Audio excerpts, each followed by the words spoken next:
पिछली वीडियो में हमने पढ़ा था प्रोबेबिलिटी के बारे में, कुछ डेफिनेशंस पढ़ी थी हमने। तो इस वीडियो में मैं आपको कुछ क्वेश्चन सॉल्व करके दिखाऊंगा कि प्रोबेबिलिटी के रिलेटेड अगर कोई क्वेश्चन आ जाए तो उसको सॉल्व कैसे करें। तो फर्स्ट क्वेश्चन है, in a box there are 8 red 7 blue and 6 green balls. One ball is picked up randomly. What is the probability that it is neither a red or green? ना ही वो red है ना ही green है, यानी एक box में 8 red balls हैं, 7 ब्लू और 6 ग्रीन बॉल्स हैं। एक को आपने रेंडमली उठा लिया, तो क्या प्रोबेबिलिटी है कि वो ना ही रेड होगी ना ही ग्रीन होगी। अब देखिए, ना ही रेड होगी ना ही ग्रीन होगी, तो फिर क्या होगी? फिर वो ब्लू होगी ना।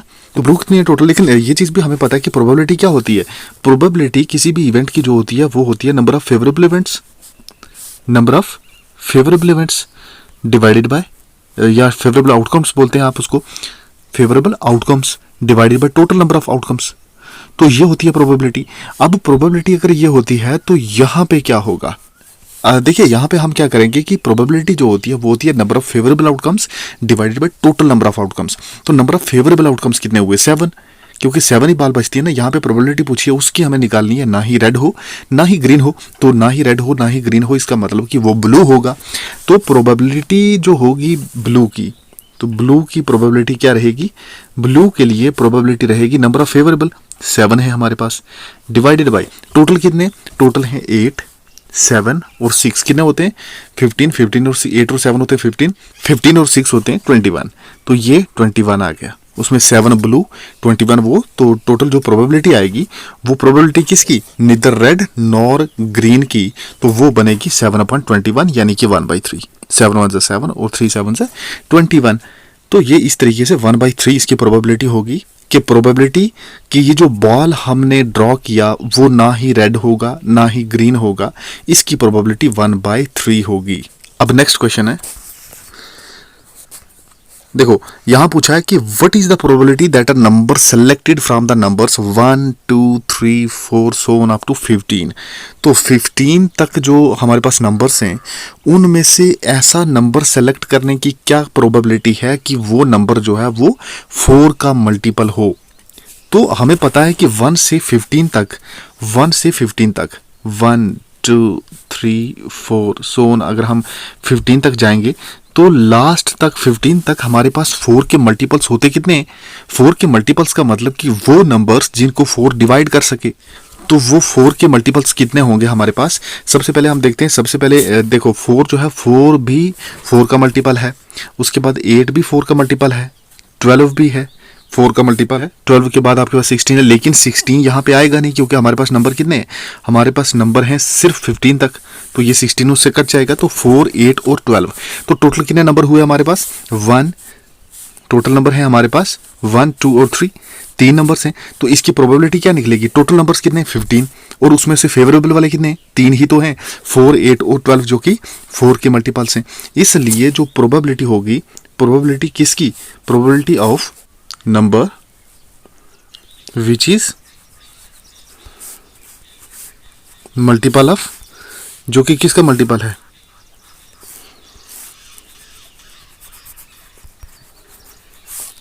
4 का।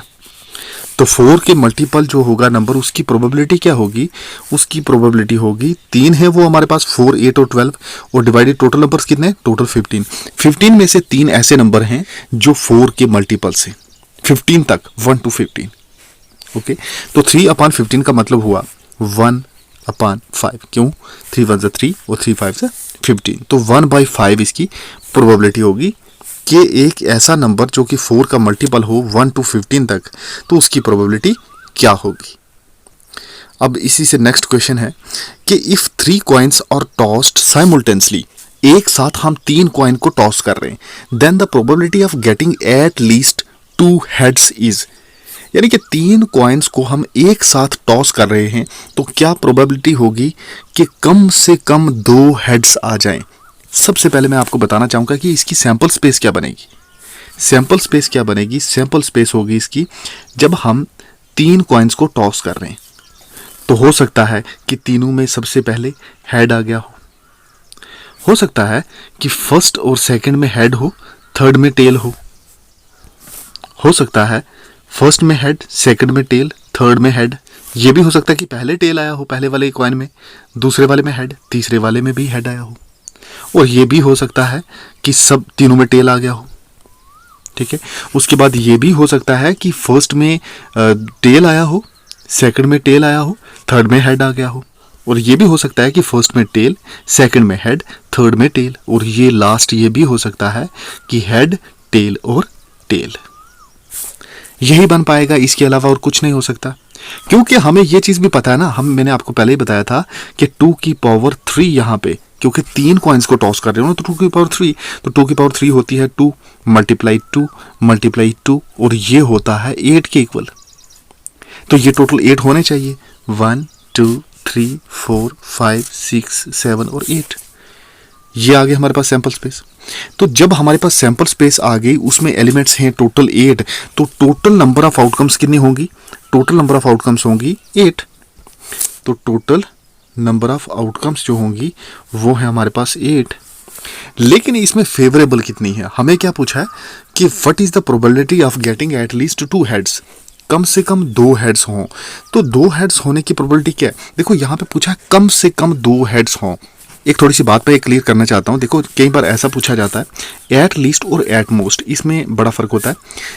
एट लीस्ट जब पूछा जाता है तब क्या करना है? एट लीस्ट और या एट मोस्ट, ये दोनों चीज़ें पूछी जाती हैं। तो एट लीस्ट में आप क्या करोगे? एट लीस्ट होता है कम से कम, यानी कि कम से कम 2 हेड्स अगर पूछे गए, कम से कम 2 हेड्स हों, तो कम से कम 2 तो हों, 2 तो होंगे ही, लेकिन 2 से ज़्यादा भी होंगे, क्योंकि कम से कम 2 का है ना, 2 से कम नहीं होना चाहिए। ज़्यादा जितने मर्जी हों, लेकिन कम से कम 2 होना चाहिए। अच्छा, उसके बाद एट लीस्ट का बात पता चल गई। तो इसका मतलब कि 2 हेड्स भी आ सकते हैं, 3 हेड्स भी, 4 हेड्स भी, जितने भी हेड्स आएंगे, लेकिन एट लीस्ट 2 का मतलब कि कम से कम 2 होने चाहिए। 2 तो होंगे ही, लेकिन 2 से ज्यादा भी होंगे, लेकिन 1 नहीं होंगे। एट लीस्ट है ना, एट लीस्ट 2 है। तो एट मोस्ट 2 अगर कहा है, एट मोस्ट 2, एट मोस्ट 2 का मतलब है कि ज्यादा से ज्यादा हुए तो 2 ही होंगे, उससे ज्यादा नहीं हो सकते। तो इसका मतलब यह हुआ कि 2 भी होंगे और 2 से कम भी होंगे, लेकिन 2 से ज्यादा नहीं हो सकते। तो एट मोस्ट का ये मतलब हुआ। एट लीस्ट और एट मोस्ट, इसमें फर्क पता चल गया हमें। तो अब यहां पे क्या होगा? यहां पे एट लीस्ट पूछा है, तो एट लीस्ट कितने होंगे? यहां पे हेड देखिए आप, यहां पे मैं आपको बता रहा हूं कि टोटल हेड्स कितने हैं आपके पास। तो हेड्स एट लीस्ट 2 हेड्स कहा, तो कम से कम 2 हेड्स, इसमें 3 हेड्स है, कम से कम 2 तो है ही ना, तो इसमें भी 2 हेड्स कम से कम, 2 इसमें भी हैं, 2 इसमें भी हैं, कम से कम 2 हेड, इसमें तो एक भी नहीं है, कम से कम 2 हेड, इसमें तो एक ही है, ये नहीं होगा। इसमें कम से कम 2 हेड्स है ही नहीं, कम से कम 2 हेड इसमें नहीं है, तो इनमें नहीं है। सिर्फ आपके पास 4 ही ऐसे आउटकम्स हैं, 4 ही ऐसे आपके फेवरेबल आउटकम्स हैं जिसमें हेड्स जो हैं वो एट लीस्ट 2 जरूर हैं, कम से कम 2 हैं। तो एट लीस्ट 2 का मतलब हो गया कि कम से कम 2 होंगे आपके पास, तो ऐसे आपके पास 4 आ गए फेवरेबल में। तो फेवरेबल आउटकम्स, तो इसका मतलब कि प्रोबेबिलिटी क्या होगी हमारी? Probability of eight least 2 heads, तो 2 हेड्स की क्या होगी? ये एग्जैक्टली 2 हेड्स नहीं है, ये एट लीस्ट है कि कम से कम 2 हेड्स हों। तो 2 हेड्स की प्रोबेबिलिटी क्या होगी? वो होगी 4 डिवाइडेड बाई 8, क्योंकि टोटल तो 8 थे ना। तो 4 डिवाइडेड बाई 8 कितना होता है? क्योंकि 4 फेवरेबल आउटकम्स है और 8 जो है वो टोटल आउटकम्स है, तो 4 डिवाइडेड बाई 8 का मतलब होता है 1/2, क्योंकि 1 4 1 4 और 4 2 8, तो ये आ जाएगी हमारी प्रोबेबिलिटी। ओके, अब नेक्स्ट क्वेश्चन है, नेक्स्ट है in a drawer there are 4 white socks, 3 blue socks and 5 grey socks. 2 socks are picked randomly. What is the probability that both the socks are of the same color? तो same ही colour की दोनों socks होंगी, क्या उसकी probability है ना, क्योंकि 2 socks को हमने रैंडमली पिक किया है ड्रॉर में से। तो एक ड्रॉर में 4 व्हाइट सॉक्स, 3 ब्लू सॉक्स और 5 ग्रे सॉक्स हैं। तो सबसे पहली बात तो आप ये करो कि टोटल कितनी है आपके पास। टोटल है आपके पास 4, 3 और 5, कितने हो गए टोटल? 12 हैं आपके पास। ठीक है, 4 3 7 7 और 5 12। तो 12 में 4 व्हाइट भी हैं, 3 ब्लू भी हैं और 5 ग्रे भी हैं। तो हमने 2 को उठाया और हमें ये प्रोबेबिलिटी बतानी है कि बोथ ऑफ द सॉक्स, जो दोनों की दोनों हैं, वो दोनों सेम कलर की हों। दोनों सेम कलर की होनी चाहिए। हमने उठानी तो दो ही है ना, तो अब इसकी क्या क्या प्रोबेबिलिटी देखो। मैं सबसे पहले आपको बताया कि टोटल कितनी है, 12 है आपके पास, टोटल 12 आ गई। अब टोटल आपके पास 12 हैं, तो हम क्या करना चाहते हैं एक्चुअल में, हम सेम कलर को, जो सॉक्स हैं सेम कलर की सॉक्स, उसको पिक करना चाहते हैं, रैंडमली पिक करना है हमने, तो वो बताना है कि वो सेम कलर की हैं। ओके, तो सबसे पहले देखिए हम ये दिखाना चाहते हैं, एक्चुअल में हमारा मेन मोटिव यहाँ पे क्या है कि हमने दिखाना है कि 2 वाइट होनी चाहिए, दो ही है ना, दो ही हमने पिक करनी है, तो 2 वाइट या 2 ब्लू कलर की हो जाएंगी या 2 ग्रे कलर की हो जाएंगी, है ना, यही होगा क्योंकि 3 ही टाइप की हैं, 2 वाइट या 2 ब्लू या 2 ग्रे, क्योंकि 2 ही उठानी है तो सेम कलर की। क्योंकि मैं दोनों ग्रे क्यों बोल रहा हूँ, क्योंकि ऐसा भी तो हो सकता था एक ब्लू और दूसरा ग्रे, नहीं, उन्होंने कहा कि सेम होनी चाहिए, उनने सेम के लिए कहा ना, तो जब सेम कलर कहा तो हमें दोनों जो है या तो वाइट की होंगी या ब्लू की होंगी या फिर ग्रे की होंगी, है ना।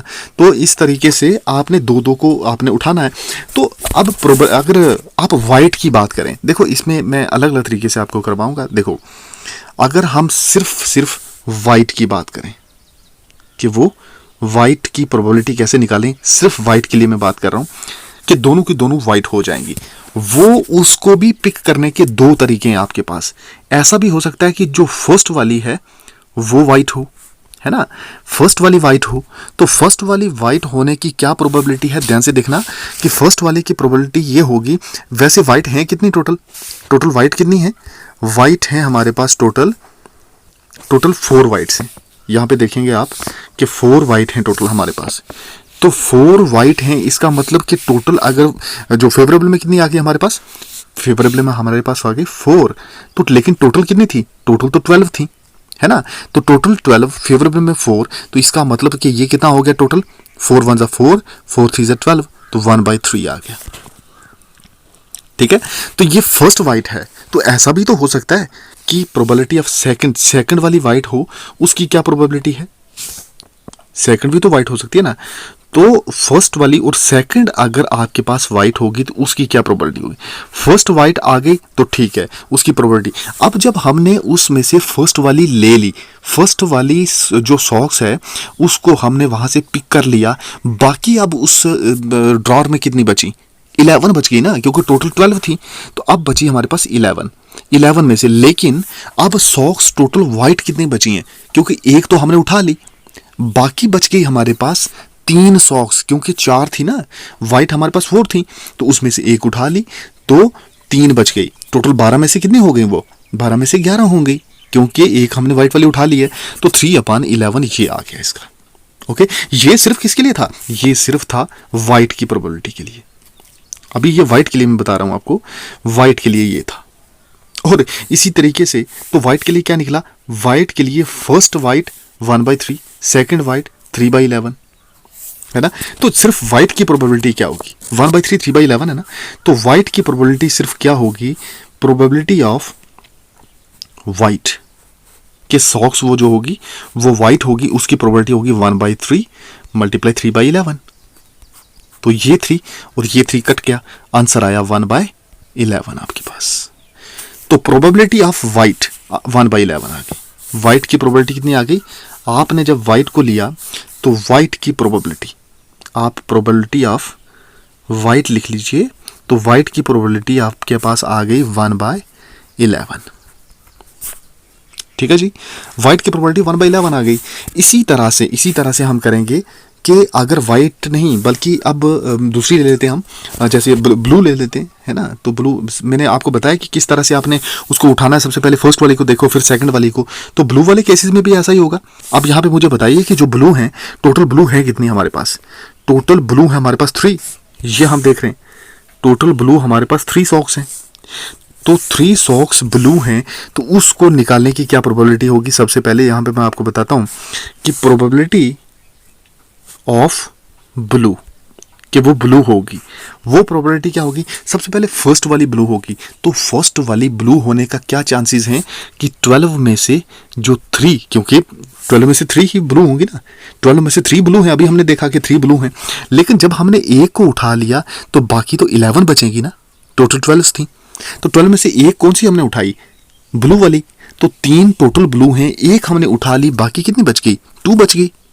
ओके, तो इसको जब हम सॉल्व करेंगे तो ये आंसर आएगा हमारे पास, कितना आंसर आएगा? ये आंसर आएगा, देखो 2 6 12 और 3 2 6, तो कितना? 11 2 22, 1/22 बन गया। ठीक है, इसी तरह से सिमिलरली हम देखेंगे कि ये ब्लू के लिए था। अब तीसरी कौन सी है हमारे पास? तीसरी हमारे पास व्हाइट भी हो गया, ब्लू भी हो गया, अब हमारे पास ग्रे बची है। क्या निकालना है हमें? प्रोबेबिलिटी निकालनी है ग्रे की। तो ग्रे की प्रोबेबिलिटी कैसे निकालेंगे, देखते जाइए। Probability of grey is equal to, अब ग्रे सबसे पहले हम देख लेते हैं कि हैं कितनी हमारे पास। ग्रे सॉक्स है हमारे पास 5, ये 5 ग्रे सॉक्स हैं। अगर 5 ग्रे सॉक्स हैं तो उसकी प्रोबेबिलिटी कैसे निकालेंगे? अब देखते रहिए। प्रोबेबिलिटी ऑफ ग्रे, ग्रे की प्रोबेबिलिटी, ग्रे कितनी है? 5 है, तो 5 के लिए क्या होगा? 5 ग्रे टोटल 12। 5 में से, अब 12 में से हमने एक उठा ली, दूसरे वाली हो सकता है कि ग्रे हो, तो वो 11 बचेंगी। लेकिन अब 5 में से एक ग्रे उठा ली तो 4 ग्रे बच गई। तो ये टोटल किसके इक्वल होगा? 4 3 12। तो ये हो गया 5 डिवाइडेड बाई 11 3 33। अब टोटल प्रोबेबिलिटी जो हमने निकालनी है वो किसके इक्वल होगी? टोटल प्रोबेबिलिटी हमारे पास व्हाइट की, ब्लू की और ग्रे की, तीनों में से टोटल प्रोबेबिलिटी क्या निकलेगी? प्रोबेबिलिटी जो टोटल है वो क्या होगी? आइए देखते हैं। टोटल प्रोबेबिलिटी तीनों को प्लस कर दो, 1/11। देखिए सबसे पहले इनका एलसीएम कितना होगा? 66 एलसीएम होगा। 11 22 था, 66 होगा। और देखो यहाँ पे 11 है, तो इसलिए 11 6 66 प्लस 22 है, 22 को 3 से करेंगे तो 66 प्लस 33 है, तो 33 को 2 से मल्टीप्लाई करेंगे तो 66 बनेगा, इसलिए 5 2 10 हो गया। तो जब इसको हमने सॉल्व किया तो इसका आंसर कितना आएगा? ये आया हमारे पास 6 3 9 9 और 10 19/66। यही है हमारे पास प्रोबेबिलिटी कि व्हाइट की प्रोबेबिलिटी, इन सब की टोटल प्रोबेबिलिटी हमने निकाली है कि टोटल प्रोबेबिलिटी क्या होगी। क्योंकि पूछा क्या था? What is the probability that both the socks are of the same colour, क्योंकि सेम कलर पूछा ना, इसलिए हमें इतना निकालना पड़ा।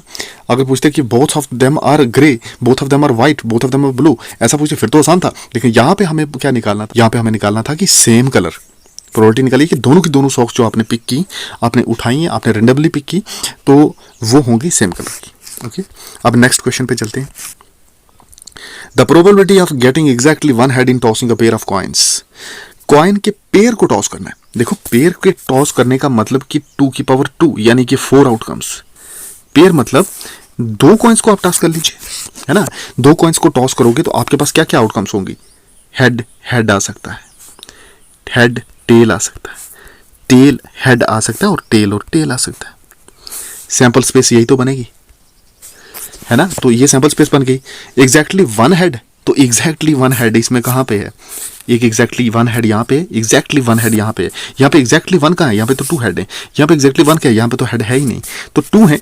तो टोटल कितनी प्रोबेबिलिटी होगी हमारे पास? 2 डिवाइडेड बाई टोटल कितने? 4। तो प्रोबेबिलिटी जो एग्जैक्टली वन हेड, तो हेड की प्रोबेबिलिटी क्या होगी? वन हेड की 2/4, यानी कि 2/4 होता है 1/2, क्योंकि 2 1 2 2 2 4, तो 1/2 आ गई। अब next question. A card is drawn from the well shuffled pack of 52 cards. अच्छा, 52 कार्ड्स में से 1 कार्ड को हमने पिक करना है। तो find the probability of neither heart nor a red. ना ही वो रेड होगा, ना ही वो हर्ट होगा। अब देखिए हर्ट जो होता है ना, हर्ट रेड होता है, डायमंड भी रेड होता है, स्पेड जो होते हैं और जो क्लब्स होते हैं वो ब्लैक होते हैं, लेकिन हर्ट और डायमंड ये दोनों रेड होते हैं। अब रेड किंग की बात की है यहाँ पे। आपको पता है जब कहा जाए हर्ट तो तब भी एक किंग आएगा, जब कहा जाए क्लब तब भी एक किंग है, डायमंड में भी एक किंग है ना। तो लेकिन यहाँ पे रेड किंग की बात हो रही है। रेड किंग आपको बेटर समझ आएगी, मैं आपको बताता हूँ। यहाँ पे देखिए, इस आपको यहाँ से बताता हूँ मैं आपको, यहाँ से अच्छी समझ आ जाएगी। अब देखो 52 कार्ड्स हैं हमारे पास टोटल। अब यहाँ पे देखिए ये तो बिल्कुल नहीं होगा, क्योंकि हर्ट वाला उन्होंने कहा है कि ना वो हर्ट भी नहीं होना चाहिए, हर्ट नहीं होना चाहिए, तो ये सारा तो हर्ट का ही है ना। तो ये हर्ट भी नहीं होना चाहिए और ना ही रेड किंग। रेड किंग, एक तो हर्ट में से रेड किंग चला गया। अब यहां से ये किंग भी बीच में नहीं होगा, ये किंग भी बीच में नहीं होगा। क्यों नहीं होगा? इसलिए नहीं होगा क्योंकि उन्होंने कहा है कि रेड किंग नहीं लेंगे हम, ना ही वो हर्ट हो ना ही रेड किंग हो। ना ही हर्ट हो तो ये काम कर जाएगा, ना ही रेड किंग हो तो ये काम करेगा, बाकी तो सब होंगे ना। टोटल कार्ड्स हैं 52, उसमें से हर्ट्स को निकाल दो। कितने हर्ट होते हैं? 13। कितने डायमंड होते हैं? 13। Club 13, spade 13, total 52। ठीक है जी। तो उसमें से 13 हर्ट्स तो निकल गए, 13 निकल गए। फिर उसके बाद हमारे पास एक किंग और निकल गया, क्योंकि रेड था इसलिए एक और निकल गया। टोटल थे हमारे पास 52, उसमें से 13 तो माइनस हो गए। कौन से 13 माइनस हो गए? जो हर्ट वाले हैं। तो टोटल कितना हो गया? 13 13 13 39। लेकिन 39 में से भी एक जो किंग है ये माइनस हो गया, तो टोटल कितने बचे? 38 ही तो बचे। तो 38 जब बचेंगे तो हमारे पास टोटल 52 में से प्रोबेबिलिटी क्या होगी? टोटल 52 है तो प्रोबेबिलिटी क्या होगी? प्रोबेबिलिटी होगी 38 टोटल 52। ये हमारे पास प्रोबेबिलिटी होगी कि ना ही वो हार्ट होगा ना ही वो रेड किंग होगा। 38/52 क्या होता है? 19 टू 38 और 26 टू 52, तो 19/26 आ गया इसका आंसर। अब नेक्स्ट क्वेश्चन देखो, what is the probability of getting a face card. देखिए टोटल फेस कार्ड होते हैं किंग, क्वीन और जैक, यानी कि 4 किंग होते हैं, 4 क्वीन होती हैं और 4 जैक होते हैं। और टोटल कितने हो गए ये? 4 4 8 और 4 12। टोटल फेस कार्ड कितने होते हैं? 12। तो प्रोबेबिलिटी क्या होगी फेस कार्ड को ड्रा करने की? 12/52 फेस कार्ड की ना, तो 12/52। तो 12 6 टू 12, 26 टू 52। या फिर ऐसा लिखो इसको 3 टू 6 और 13 टू 26। तो ये 3/13 आ गया। तो इसका आंसर कितनी, इसकी प्रोबेबिलिटी कितनी होगी? 3/13। लेकिन हाँ, यहाँ पे अगर पूछा जाए कि what is the probability of getting a face card नहीं पूछेगा, रेड फेस कार्ड पूछें। तो रेड फेस कार्ड देखो, आपको पता है कि रेड कौन कौन से होते हैं? डायमंड और किंग। तो डायमंड में फेस कार्ड्स कितने? किंग और क्वीन और जैक 3, एक किंग एक क्वीन एक जैक। और 3 ही होंगे हर्ट में, हर्ट में और डायमंड में 3 3 6, क्योंकि रेड फेस कार्ड कहा ना, तो 6 हो गए। तो टोटल प्रोबेबिलिटी तब क्या होगी? 6/52। तो 6/52 क्या होता है? 3 टू 6, 26 टू 52। तो 3/26। तो ये प्रोबेबिलिटी आ गई। कितना आसान है। अब नेक्स्ट क्वेश्चन है, A card is drawn at random from the well-shuffled pack of cards number from 1 to 20. Find the probability of getting a number divisible by 3. अब देखो यहाँ पे पूछा है कि एक कार्ड को आपने ड्रॉ किया 1 to 20, एक कार्ड्स का पैक है हमारे पास, उसमें से हमने एक कार्ड को ड्रॉ किया, लेकिन उसमें क्या है कि हमें प्रोबेबिलिटी दिखानी है कि जो हमने उठाया उसमें नंबर्स लिखे हुए हैं। आपको पता है कि कार्ड्स पे नंबर होंगे 1 2 3 4 5 6 सो ऑन अप टू 20 तक नंबर लिखे हुए हैं। उसमें से हमने एक उठाया, क्या प्रोबेबिलिटी है कि वो 3 का डिविजिबल होगा? देखो 3 का डिविजिबल होने का मतलब क्या हुआ कि 3 का वो मल्टीपल होगा। 3 उसको डिवाइड करेगा जो 3 का मल्टीपल है। सिंपल, देखो 3 3 को डिवाइड करता है, बिल्कुल। 3 6 को करता है, बिल्कुल करता है। 3 9 को करता है, 3 12 को करता है, 3 15 को करता है, 3 18 को करता है, 3 21 को करता है, लेकिन वो तो हमारे पास है ही नहीं। 1 to 20 है हमारे पास टोटल, तो इतने को करेगा। तो टोटल ये कितने हो गए? 3 6 9 12 15 18 1 2 3 4 5 6। तो टोटल हमारे पास 6 आ गए। अब टोटल है हमारे पास 6, तो प्रोबेबिलिटी क्या होगी? किसकी प्रोबेबिलिटी? के 3 के multiples, probability of multiples of 3 है ना, मल्टीपल्स ऑफ 3, इसकी प्रोबेबिलिटी क्या होगी? 1 to 20 तक नंबर्स हैं, उसमें से 3 की प्रोबेबिलिटी क्या होगी? 3 के मल्टीपल्स की प्रोबेबिलिटी। टोटल है हमारे पास 6 डिवाइडेड बाय टोटल नंबर्स कितने हैं? फेवरेबल में 6 हैं, तो टोटल नंबर कितने हैं हमारे पास? टोटल 20 है ना, 1 to 20। तो 6/20 यानी कि 3 to 6 और 10 to 20, 3/10। तो इसका आंसर हमारे पास आ गया 3/10। ओके, अब नेक्स्ट क्वेश्चन, ये लास्ट क्वेश्चन है हमारे पास। A card is drawn at the random from the well shuffled pack of 52 cards. Find the probability that the card drawn is not a king. अब मुझे बताइए टोटल किंग्स हैं कितने? Total Kings कितने हमारे पास? टोटल किंग्स 4 ही होते हैं, है ना। टोटल किंग्स 4 होते हैं, क्योंकि हमारे पास क्या है, हमारे पास जो कार्ड हैं वो टोटल 52 हैं। उस पे एक रेड किंग, 2 रेड किंग होते हैं और 2 ही ब्लैक, यानी कि एक हर्ट का किंग, एक डायमंड का, एक क्लब का, एक स्पेड का। तो टोटल किंग कितने हुए? टोटल किंग है हमारे पास 4 किंग्स हो गए। तो टोटल किंग्स हमारे पास 4 हैं, तो वो कौन कौन से होंगे?